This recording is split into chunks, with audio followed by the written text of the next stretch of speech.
Con la exposición del libro de los Hechos, estamos llegando ya al final del discurso de nuestro hermano Esteban y hoy vamos a compartir Hechos capítulo 7, desde el versículo 54 hasta el versículo 60.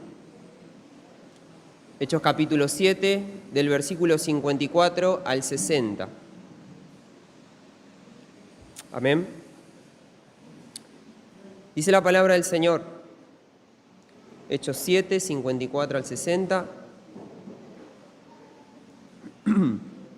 Dice la palabra de Dios: oyendo estas cosas, se enfurecían en sus corazones y crujían los dientes contra él.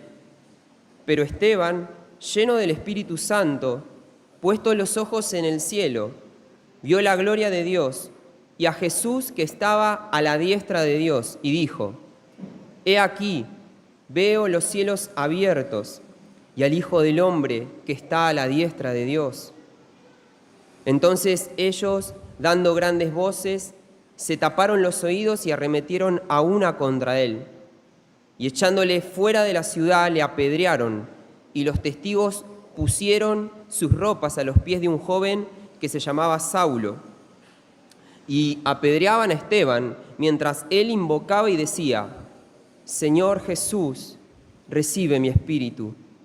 Y puesto de rodillas, clamó a gran voz: Señor, no les tomes en cuenta este pecado. Y habiendo dicho esto, durmió. Vamos a hacer una oración.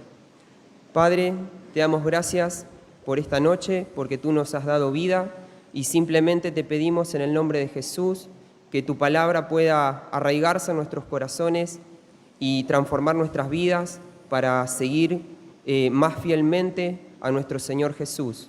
Te pido que me ayudes a comunicar tu palabra y ayudes también a mis hermanos a poder asimilarla. Te lo pido en Cristo Jesús. Amén. ¿Puede tomar asiento? Bueno, estamos llegando ya a la última parte del discurso de Esteban. Esta defensa que Esteban estaba haciendo frente al concilio. Vimos entonces anteriormente que Esteban estaba diciendo una serie de verdades, de afirmaciones que molestaron al concilio, y al punto tal que no pudieron soportar más estas verdades y entonces decidieron asesinar a nuestro hermano Esteban.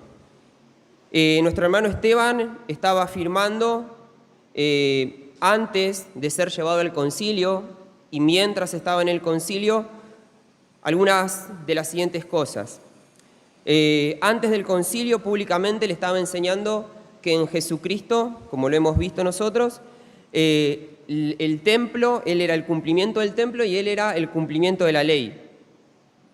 En el concilio, en la cara de los líderes religiosos, les dice que ellos están cometiendo un pecado, que es el pecado de idolatría, porque ellos estaban poniendo al templo al mismo nivel de importancia que tenía Dios.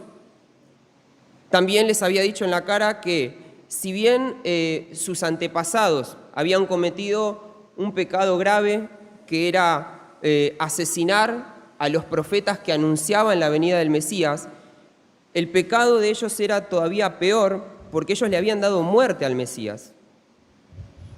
Y también les explica cuál es la causa de todos estos pecados. Y la causa es que estos judíos tenían un corazón endurecido.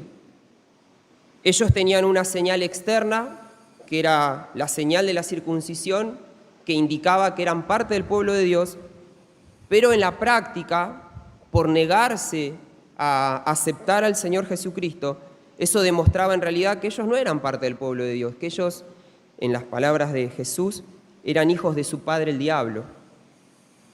Y como estas verdades provenían de la misma palabra de Dios, el concilio no sabía qué responder a Esteban, no podían contradecirlo. Así lo dice en Hechos capítulo 6, versículo 10, dice: pero no podían resistir a la sabiduría y al espíritu con que hablaba Esteban. Y como ellos no podían responderles, como los argumentos se habían terminado, entonces, ¿qué hicieron? Decidieron recurrir a la violencia y terminan asesinando a nuestro hermano Esteban. Pero lo importante de nuestro pasaje, o una de las cosas que me gustaría destacar en esta noche, es la reacción que tiene Esteban. Es una reacción que realmente, como decía un hermano en el sermón pasado, es una reacción que a nosotros nos humilla, ¿sí? Porque nos desafía a vivir una vida como el ejemplo que nos da Esteban. Lo que hace Esteban es reacciona a esa violencia que está recibiendo amando a sus enemigos. Y ahora lo vamos a ver más en detalle. Él reacciona a esa violencia amando a sus enemigos, lo cual es un mandato de la palabra de Dios. Es un mandato para Esteban, pero es un mandato también para cada uno de nosotros. Así que somos desafiados en esta noche a vivir una vida como esta. Entonces Él responde a sus enemigos amándolos, y para que nosotros podamos llevarnos un pensamiento que podamos después ponerlo por obra en nuestras vidas, me gustaría dividir este mensaje en 4 preguntas. La primera sería, ¿qué es un enemigo en términos del Evangelio? ¿Qué es un enemigo en términos del Evangelio? La segunda pregunta es, ¿por qué el Evangelio genera enemigos? ¿Por qué el Evangelio genera enemigos? La tercera es, ¿cuáles deben ser las reacciones de un creyente en esas situaciones?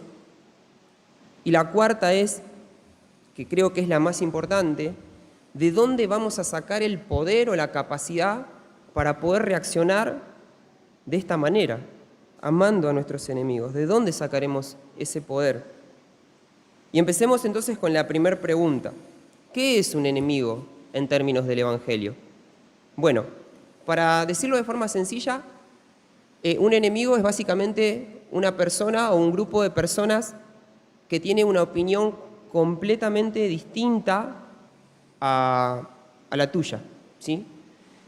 Un grupo de personas que tiene una opinión completamente distinta, pero es una diferencia que no es mínima, no son algunos detalles, sino es una diferencia profunda. Y es una diferencia tan profunda que no te puedes poner de acuerdo con tu enemigo. Tan grande, tan abismal es la forma de pensar, la diferencia, que no te podés poner de acuerdo.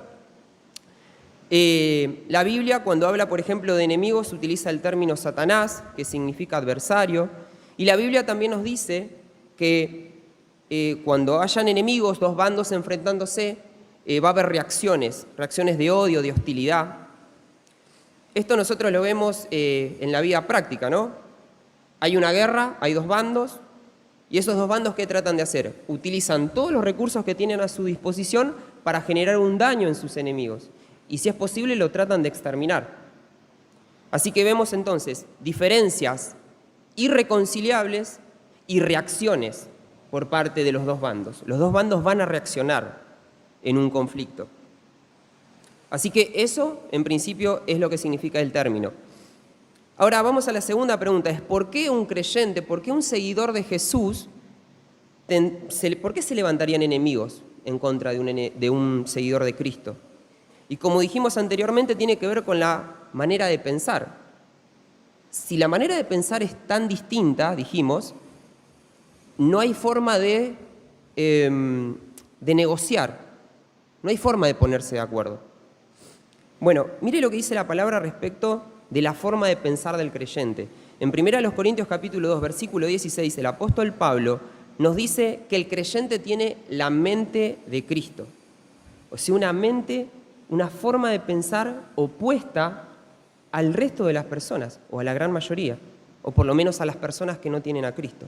Una forma de pensar como la de Cristo hace entonces que, inevitablemente, en los distintos lugares donde vos te movés, ¿sí? Vos fuera de la iglesia estás en tu trabajo, convivís con personas no creyentes, en la escuela convivís con personas que no tienen a Cristo, o quizás en tu familia tenés personas con las que vos te relacionás y ellos no tienen a Cristo. Entonces ahí aparecen 2 pensamientos opuestos entre sí. ¿Por qué se levantarían enemigos en nuestra contra en esos lugares? Bueno, justamente porque cuando vos quieras vivir conforme a los mandatos del Señor, lo que va a suceder es que va a quedar expuesto el pecado de esas personas. Mirá, vos estás en tu trabajo y tus compañeros necesitan recurrir a la mentira para obtener algún tipo de beneficio económico. Y si vos te negás, es muy probable que esas personas se levanten en tu contra. O vos estás en la escuela y tus compañeros de escuela se burlan de sus profesores, se burlan de sus compañeros y vos no querés sumarte a eso. Y probablemente te vayan a dejar de lado por no querer actuar de la manera que ellos actúan, de acuerdo a su forma de pensar. Esto fue lo que le sucedió a nuestro hermano Esteban.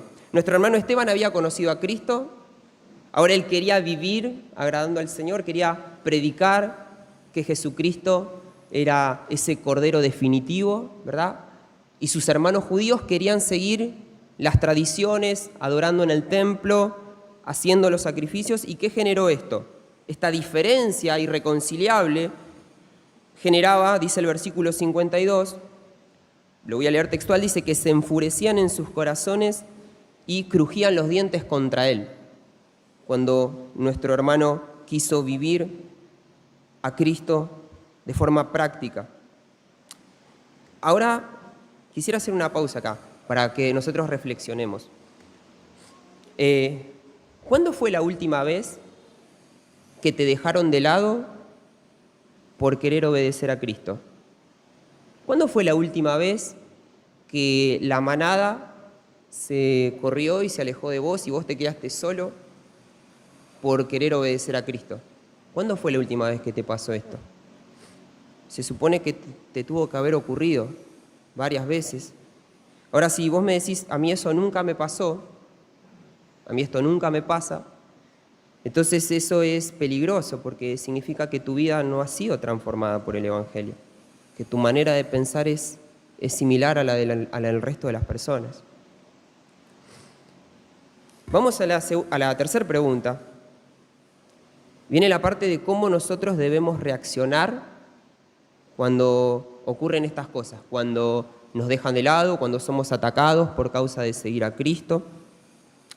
Y aquí tenemos, ¿no?, el ejemplo de Esteban, la reacción de Esteban, mejor dicho. Y mire, si nosotros somos sinceros, de verdad que es una reacción que es extraña, ¿verdad? ¿Por qué? Porque nuestro sentido común nos dice a nosotros que cuando a vos te atacan, vos tenés que atacar también. Que cuando a vos te hacen un daño o te humillan, vos tenés que buscar la forma de humillar a esa persona también, y si es posible humillarla peor todavía de lo que te humillaron a vos, para que se den cuenta que con vos nadie se tiene que meter. O sea, así es como venimos nosotros configurados de fábrica, ¿no? Con ese razonamiento, con ese tipo de reacciones. Así lo dice el Señor Jesús en Mateo capítulo 5, versículo 43. Dice él: oísteis que fue dicho, así escucharon ustedes, amarás a tu prójimo y aborrecerás y odiarás a tu enemigo.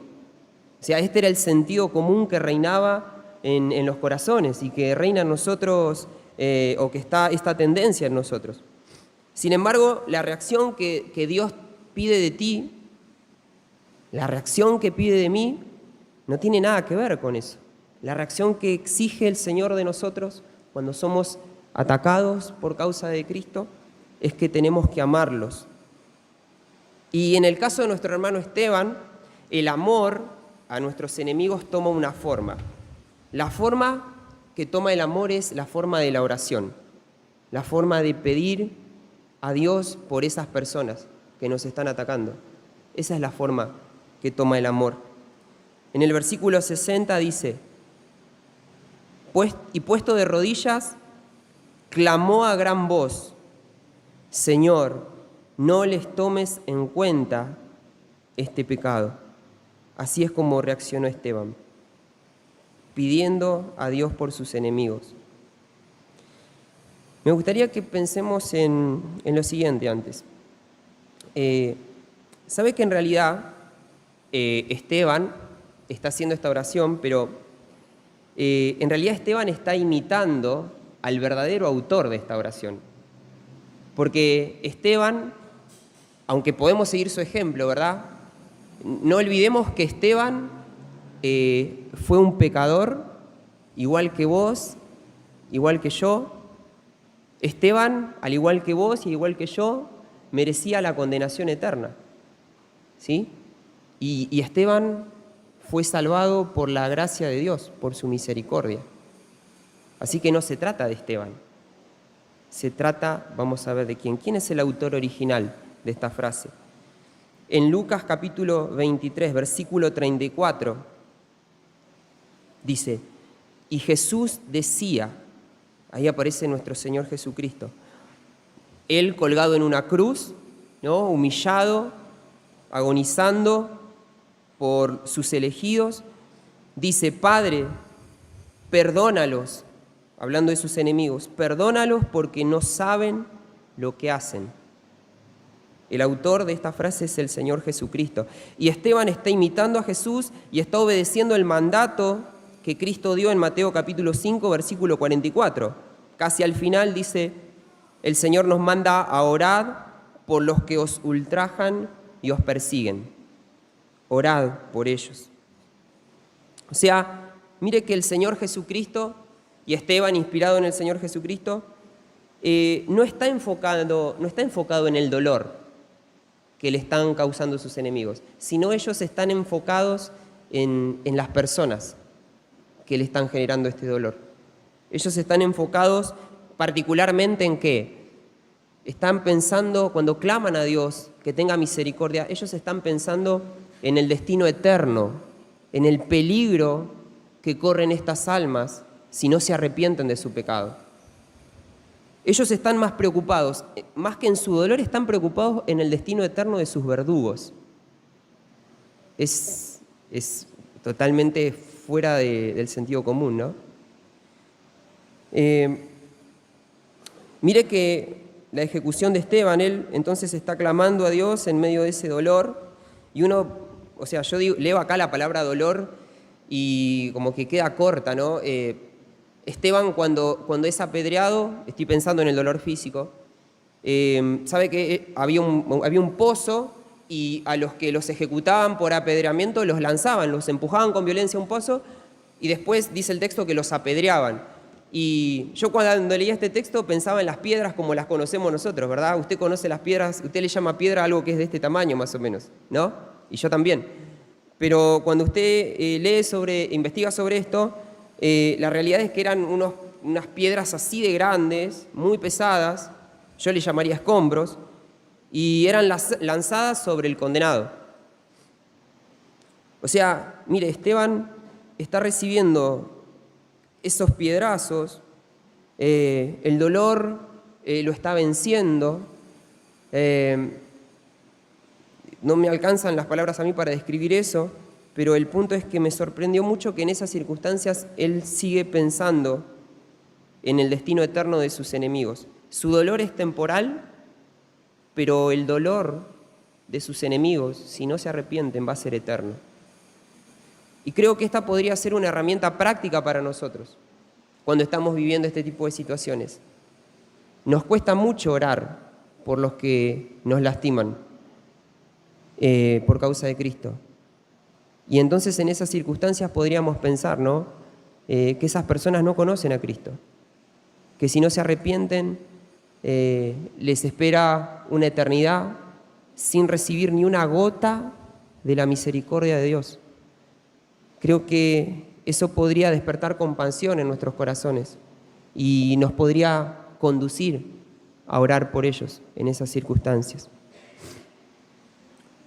Y vamos entonces ya terminando a la última pregunta, que es ¿cómo hacer para reaccionar de esta manera? ¿Cómo podemos hacer para reaccionar como reaccionó Cristo frente a sus enemigos, amando a nuestros enemigos? La clave está en la persona de Cristo. La clave está en la persona de Cristo. Él es la llave para que nosotros podamos no considerar nuestro dolor, sino considerarlos a ellos y preocuparnos por ellos.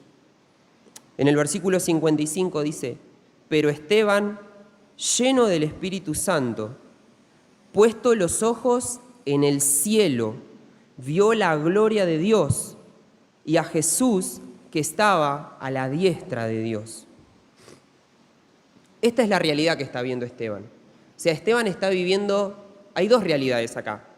La realidad actual de Esteban, atravesando el dolor, como lo acabamos de describir recién, esta realidad temporal, dolorosa, y por otra parte hay otra realidad que es tan real como esta realidad que está viviendo Esteban, y es que Cristo está sentado a la derecha de Dios, gobernando en gloria.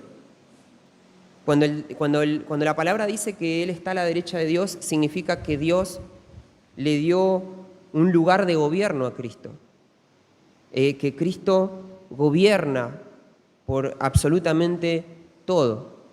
Tiene un lugar de preeminencia nuestro Señor Jesucristo. Así que Esteban lo que está observando es eso. Esteban está mirando a Cristo, está fijando su mirada intensamente en la persona de Cristo, en su gloria. Creo yo que puede ser que Esteban haya estado pensando en lo que él estaba a punto de vivir. O sea, en su muerte él estaba pensando en lo que él estaba a punto de vivir eternamente, que él iba a entrar definitivamente al gozo de su Señor, que su peregrinaje en este mundo ya se estaba terminando, como se está terminando el tuyo y el mío, y pronto, aunque estés pasando dolor, pronto vos te vas a encontrar y vas a entrar en el gozo de tu Señor. Y la palabra del Señor dice que en ese gozo Él enjugará toda lágrima, que significa que Él borrará por completo y definitivamente todo el dolor. Así que ese es el destino que le espera a la persona que ha confiado en Cristo. Tu realidad actual y dolorosa es real, pero la realidad de la vida eterna también es real. Y tenemos que tener nuestra mirada fijada en esa realidad, como lo hizo Esteban. Él decidió, entre esas dos realidades, decidió fijar su mirada en la realidad eterna con su Señor Jesucristo. Y es lo mismo que debemos hacer nosotros. No estamos diciendo que el dolor que estás viviendo actualmente por causa de Cristo no sea real, ¿sí? No estamos diciendo eso. Lo que estamos diciendo es que si nosotros ponemos nuestra mirada en Cristo, en su gloria, en la perla de gran precio, el brillo, el resplandor de su gloria va a terminar opacando el dolor que uno está viviendo. Lo termina opacando y hace que sea muchísimo más llevadero. Eso es lo que estamos afirmando y eso es lo que hizo y lo que observó nuestro hermano Esteban. Así que quería reflexionar sobre eso y que podamos también nosotros contemplar a nuestro Señor Jesucristo. Usted me dirá quizás, bueno, Esteban observó los cielos abiertos y yo miro hacia arriba, pero usted y yo tenemos una forma de saborear las riquezas de la gloria eterna, de poder saborear de la persona de Cristo. La forma en que usted puede contemplar la gloria de Cristo es a través de su palabra. Usted puede abrir su palabra y conocer a Cristo y leer acerca de sus promesas, y usted puede contemplar también la gloria de Cristo, como lo hizo Esteban. Amén. Vamos a orar.